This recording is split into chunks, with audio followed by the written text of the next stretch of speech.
Hello बच्चों, तो आज हम कक्षा 9 के भौतिक विज्ञान विषय के चैप्टर गति यानी कि मोशन के पार्ट 3 वीडियो को शुरू कर रहे हैं।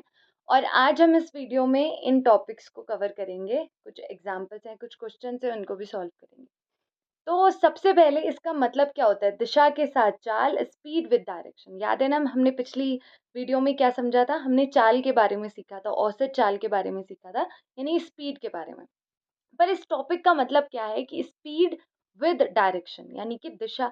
चाल तो है पर उसके साथ दिशा भी अगर ऐड हो तो इसका मतलब क्या है? तो मतलब तो यही है कि जब हम स्पीड के साथ उसकी दिशा भी देखें, और जबकि हमें ये पता है कि जो स्पीड यानी कि चाल होती है वो एक अदिश राशि होती है, लेकिन अगर तभी भी हम उसकी दिशा देखें तो तब हम उसे क्या कहते हैं? ठीक है, और इसकी जरूरत क्या होती है ये हम समझेंगे। तो अभी अभी तक हमने इसको कवर किया था कि चाल होती है दूरी बटे समय। लेकिन अगर मैं आपसे पूछूं, जैसे अगर कोई वस्तु है वो 2 किलोमीटर प्रति घंटे की रफ्तार से किसी डायरेक्शन मतलब किसी तरफ चल रही है, लेकिन अगर आपको ये बताना हो वो किस दिशा में चल रही है, तब आप क्या बोलेंगे कि 2 किलोमीटर प्रति घंटा की चाल से वो चल रही है, मान लिया पूर्व पूर्व दिशा की तरफ। आपके दोस्त ने कहा नहीं नहीं, वो तो चल रही है पश्चिम दिशा की तरफ। तो जब हम इस पूरी चाल के साथ दिशा भी ऐड कर देते हैं, तब हम उसे चाल नहीं कहते हैं, तब हम उसे कुछ और कहते हैं। उसको एक और भौतिक राशि का नाम दिया जाता है, उसको कहते हैं वेग। ठीक है? तो ये तो आप समझ गए कि ये चीज़ है, और उसकी ज़रूरत क्या है कि जब हम उसके साथ डायरेक्शन भी दिखाते हैं, तब हम उसे चाल नहीं कह सकते, क्योंकि चाल तो एक अदिश राशि होती है। इस वजह से तो इसकी ज़रूरत ये है कि जब हमें डायरेक्शन भी दिखानी हो चाल के साथ, तब हम क्या करेंगे? तो इसी चीज़ को कहते हैं वेग। जब हम चाल तो बताएँ, लेकिन एक निश्चित दिशा जिस तरफ वो चाल से वस्तु चल रही है, उसको भी बताएँ, तो उसको कहते हैं हम वेग। ठीक है? तो एक निश्चित दिशा में चाल को हम वेग कहते हैं, ऐसे हम इसको डिफाइन करते हैं। वेग यानी कि इसको इंग्लिश में कहते हैं वेलोसिटी। जैसे इसको क्या कहते हैं? चाल को स्पीड कहते हैं, लेकिन डायरेक्शन होगी, दिशा होगी, तो हम उसको वेग कह लेते हैं। ठीक है? अब अच्छा, आप ये एक थोड़ी-सी चीज़ और सोचिए, अगर आप किसी वस्तु के वेग को बदलना चाहते हैं, वो 2 किलोमीटर प्रति घंटा की रफ्तार से इधर की तरफ चल रही है, मान लिया पूर्व दिशा है, तो इधर चल रही है, तो आप उसको परिवर्तित करना चाहते हैं, आप कैसे करेंगे? देखिए, चाल उसको ये बता रहा है, जैसे मैंने कहा 2 किलोमीटर प्रति घंटा, तो ये उसकी चाल है। अगर मैंने कहा पूर्व दिशा, तो ये पूर्व दिशा, दिशा बता रहा है एक निश्चित दिशा, और ये चाल है, ये 2 किलोमीटर प्रति घंटा, यानी उसका परिमाण है। वेग का वेग इसका मतलब क्या है? उसके साथ अगर दिशा जुड़ गई तो वो एक सदिश राशि है। तो इसका मतलब उसके पास एक परिमाण है, मैग्नीट्यूड है, और एक डायरेक्शन है। तो डायरेक्शन तो ये पूर्व दिशा है, और ये 2 किलोमीटर प्रति घंटा उसका परिमाण है, मैग्नीट्यूड है, जो उसकी चाल है। ठीक है? तो जब भी हम ये कह रहे हैं कि ये चाल है, इसका मैग्नीट्यूड है, परिमाण को बता रहा है। तो आप कैसे परिवर्तित करेंगे? अगर आपने 2 किलोमीटर प्रति घंटा से उसे 3 में कर दिया, 3 किलोमीटर प्रति घंटा, तो आप वेग को बदल सकते हैं। या आप वेग को ऐसे भी बदल सकते हैं कि 2 किलोमीटर प्रति घंटा, लेकिन आप उसे मोड़ दें इस तरफ, तो उसकी डायरेक्शन चेंज हो जाएगी। ऐसे भी आप वस्तु के वेग को चेंज कर सकते हैं, या आप दोनों को चेंज कर दें कि आप 3 किलोमीटर प्रति घंटा और आप इधर की तरफ मोड़ दें। ऐसे जा रहा था, आपने इधर मोड़ दिया, तो वेग चेंज किया जा सकता है।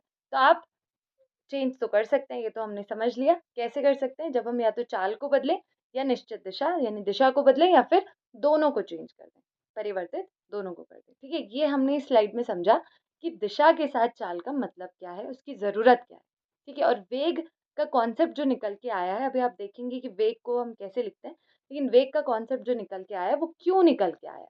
ठीक है? वरना ज़रूरी नहीं है कि पूरे कॉन्सेप्ट को समझें।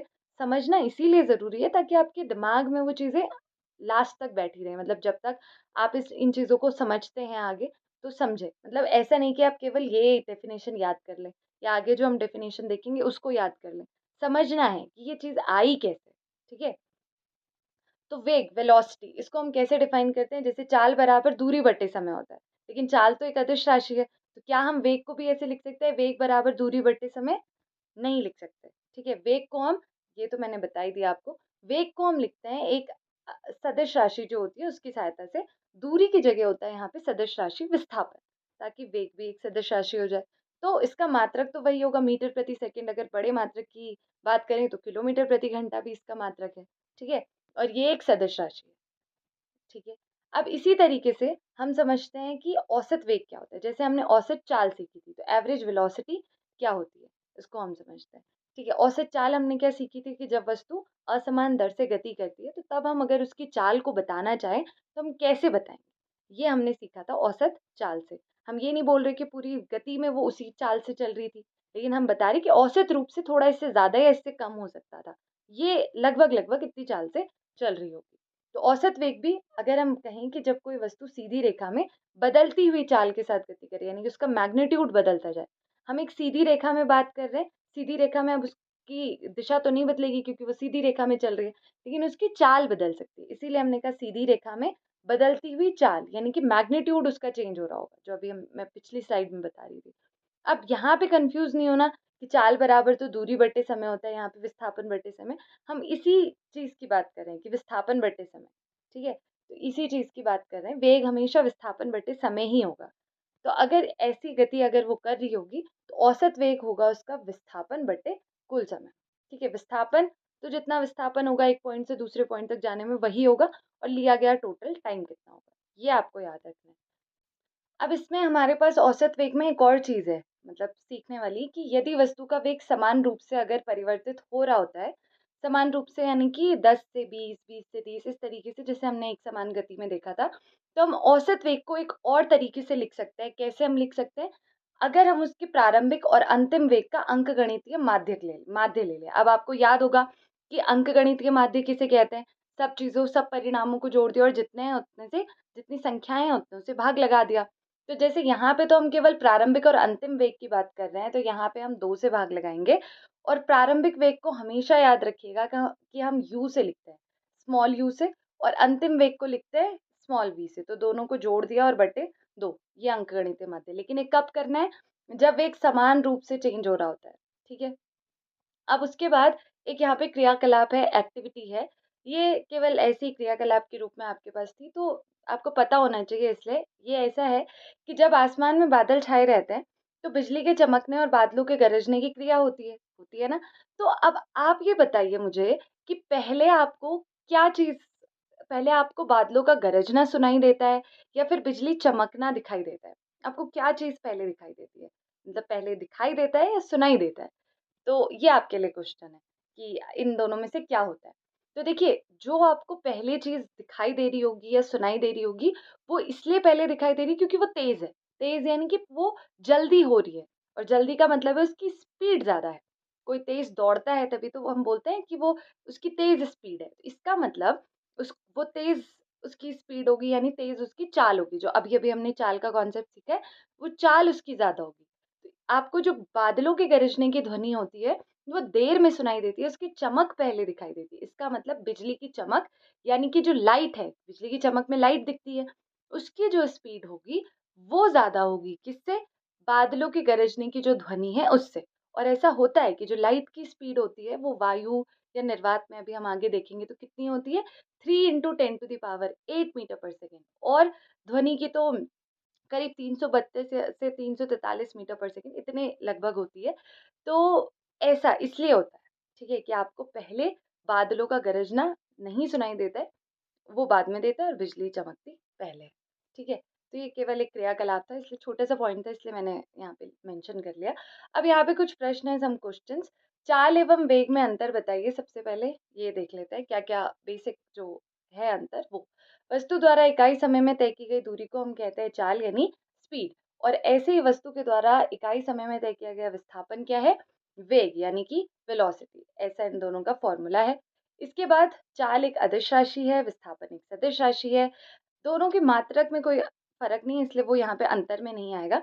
औसत चाल कभी शून्य नहीं हो सकती। ऐसा क्यों होता है? थोड़ा वीडियो को पॉज़ कीजिए और सोचिए। क्योंकि औसत चाल बराबर क्या होता है कि कुल दूरी बटे कुल समय, और वस्तु ने कुल समय में अगर वो मूव किया होगा तो कुछ ना कुछ दूरी उसने तय की होगी। तो इसलिए कभी शून्य नहीं हो सकती। अगर आप औसत विस्थापन को, मतलब औसत वेग को देखें, औसत वेग शून्य हो सकता है। क्यों? क्योंकि अगर पूरे रास्ते भर में समय के साथ अगर उसने कुछ दूरी तय की गई होगी, तो उसका विस्थापन शून्य हो सकता है फिर भी। तो इसीलिए औसत वेग शून्य हो सकता है। लेकिन उस पथ के दौरान शून्य चाल नहीं हो सकती, औसत चाल नहीं हो सकती। ठीक है? अब कुछ प्रश्न में नेक्स्ट क्वेश्चन है, किस अवस्था में किसी वस्तु के औसत वेग का परिमाण उसकी औसत चाल के बराबर होगा? ये सेकंड क्वेश्चन है जो। तो कब होगा उस वस्तु का औसत वेग का परिमाण? औसत वेग का परिमाण होता क्या है? औसत वेग इज इक्वल्स टू विस्थापन बटे कुल समय, और औसत चाल बराबर कुल दूरी बटे कुल समय। तो कुल समय में तो कुछ अंतर नहीं है, लेकिन अगर किसी तरीके से वस्तु के द्वारा तय की गई कुल दूरी और जो उसने विस्थापन तय किया है, अगर वो सेम हो जाए, तो फिर दोनों के दोनों औसत वेग का परिमाण औसत चाल के बराबर हो जाएगा।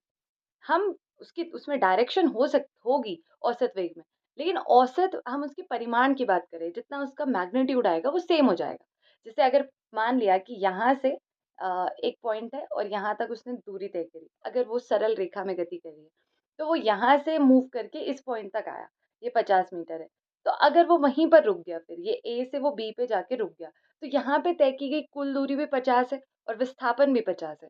ऐसी स्थिति में औसत वेग का परिमाण और औसत विस्थापन का परिमाण दोनों सेम हो सकते हैं, ठीक है। एक गाड़ी का ओडोमीटर क्या मापता है? एक गाड़ी का ओडोमीटर मापता है जो कुल दूरी उसने तय की गई होगी, वो उस चीज को मापने वाला ये एक यंत्र होता है, कह सकते हैं गाड़ी में ही लगा हुआ रहता है और उसके द्वारा जितनी दूरी तय की गई होती है उसको ये मापता है, ठीक है। आपकी बुक में भी ये मेंशन किया गया है। अब जब वस्तु एक समान गति में होती है, तब इसका मार्ग कैसे दिखाई देता है? एक समान गति में यानी कि जब समान समय में वो समान दूरी तय कर रही होती है, तो उसका मार्ग आपको कैसे दिखाई देता है? एक सरल रेखीय पथ पर वो गति कर रही होगी और एक सरल रेखा की तरह आपको इसका मार्ग दिखाई पड़ता है, ठीक है। उसके बाद ये क्वेश्चन है, क्योंकि एक समान गति यानी कि समान समय में समान वो दूरी तय कर रही है, तो ऐसा आपको एक सरल रेखीय पथ दिखाई देगा। अब ये क्वेश्चन नंबर 5 है, इसको हम करते हैं। तो एक प्रयोग के दौरान अंतरिक्ष से एक सिग्नल को पृथ्वी तक पहुंचने में 5 मिनट का समय लगता है, यानी आपको क्या चीज दी थी? टी। तो आप लिखेंगे, अच्छा मैंने यहाँ पे पहले फॉर्मूला लिख दिया, तो यहाँ पे मैंने ये नहीं लिखा कि हमें क्या दिया है, तो आप यहाँ पे लिखिए 5 मिनट आपको टी दे दिया, ठीक है। पृथ्वी पर स्थित स्टेशन से अंतरिक्ष यान की दूरी क्या है? आपसे क्या पूछा? दूरी। तो आपने लिखा कि एस हमसे पूछा है ये, ठीक है। और सिग्नल की चाल यानी प्रकाश की चाल, सिग्नल किस चाल से धरती पर आ रहा है, तो वो आपको दे दिया 3 × 10⁸ मीटर पे। ये वही चाल है जो प्रकाश की चाल होती है, ठीक है, जो मैं अभी बता भी रही थी आपको। तो आप ये देखेंगे मुझे ये दिया है, यहाँ पे लिखेंगे v is equals to 3 × 10⁸ metre per second. अब आप ये देखेंगे कि हमें ये चीजें दी है, आपने चाल का एक ही फॉर्मूला पढ़ा है, चाल बराबर दूरी बटे समय, तब आप इसे लगाएंगे, ठीक है। तो अब आप ये जो सारी चीजें थी, इनको आप यहाँ पे लिख देंगे ऐसे। अब आपको यहाँ दिख रहा होगा समय, 5 मिनट की जगह मैंने 5 × 60 लिखा है। ये क्यों? क्योंकि कोई भी फॉर्मूला आप जभी भी लगाएंगे ना, सारी की सारी भौतिक राशियों के मात्रक एक यूनिट में होने चाहिए। यानी कि अगर मीटर है, तो मीटर के साथ समय का मात्रक होना चाहिए सेकंड। ये एक मात्रक इकाई होती है मात्रक पद्धति की, एमकेएस पद्धति में, कि मीटर, किलोग्राम और सेकंड। यानी कि मीटर के साथ हमेशा जो समय की यूनिट लगती है वो सेकंड होती है। ये आप आगे भी पढ़ेंगे, लेकिन जनरली अब ये समझिए कि एमकेएस पद्धति में मीटर के साथ लगता है सेकंड। सेकंड किसका मात्रक है? समय का। जैसे किलोमीटर प्रति घंटा हम लिखते हैं, तो किलोमीटर के साथ आप समय का कौन सा मात्रक लगाते हैं? घंटा। इस तरीके से मतलब आवर्स में उसको लिखते हैं, ये आप ध्यान रखेंगे। तो अब खैर यहाँ पे मिनट है, तो मिनट को आप सेकंड में कन्वर्ट करेंगे, तो मिनट बड़ा होता है, सेकंड छोटा होता है, तो आप मल्टीप्लाई करेंगे 60 से, ठीक है। इसी तरीके से अगर यहाँ पे मान लिया 5 घंटे होते, तो इस 5 घंटे को सेकंड में कैसे कन्वर्ट करते? 5 इंटू, सबसे पहले घंटे को मिनट में कन्वर्ट करते, यानी कि 60। 1 घंटे बराबर 60 मिनट, फिर इंटू 60 मिनट को कन्वर्ट करते सेकंड में, तो इंटू 60 और, क्योंकि 1 मिनट में 60 सेकंड होते हैं, ठीक है, ऐसा। तो अब आप इसको सिंपल सा सॉल्व कीजिए, इसके साथ इसको भेजा, साइड अच्छे से बदल के लिखा, और फिर इनको मल्टीप्लाई करके ये आपके पास आ गया, ठीक है। ये जब आ जाता है, मतलब आसान है, देखिए कैसे किया। 5 दिया 15 और 15×6 90, ठीक है, और एक ये जीरो भी था, और इंटू 10⁸ और ये जो 2 जीरो थे इसको हम कैसे लिखते हैं? 10⁻2 इंटू 10⁻, ये 8 है ही, 9, ऐसे लिखते हैं ना हम ऐसे। मतलब ये जो जीरो होते हैं उनको हम 10 की पावर में लिख सकते हैं, 10 लिखते हैं, और जितने जीरो होते हैं उतनी पावर, यानी 10⁻2, इसलिए ऐसे लिखा। और जब बेस सेम होते हैं तो वो जुड़ जाते हैं, तो 10⁸8 और 2 10, तो यहाँ पे 10⁻10 आ जाएगा, और ये 9 ये रहा, ठीक है। और मीटर में आ जाएगा, क्योंकि मीटर प्रति सेकंड था यहाँ पे, तो मीटर में हो जाएगी दूरी, ठीक है। इस तरीके से आज इस वीडियो में हमने क्या सीखा कि दिशा के साथ चाल, यानी कि आप चाल में जब एक डायरेक्शन जोड़ देते हैं, तो एक अलग भौतिक राशि बन जाती है, उसे हम कहते हैं वेग। एक निश्चित दिशा में ये चाल को बताता है।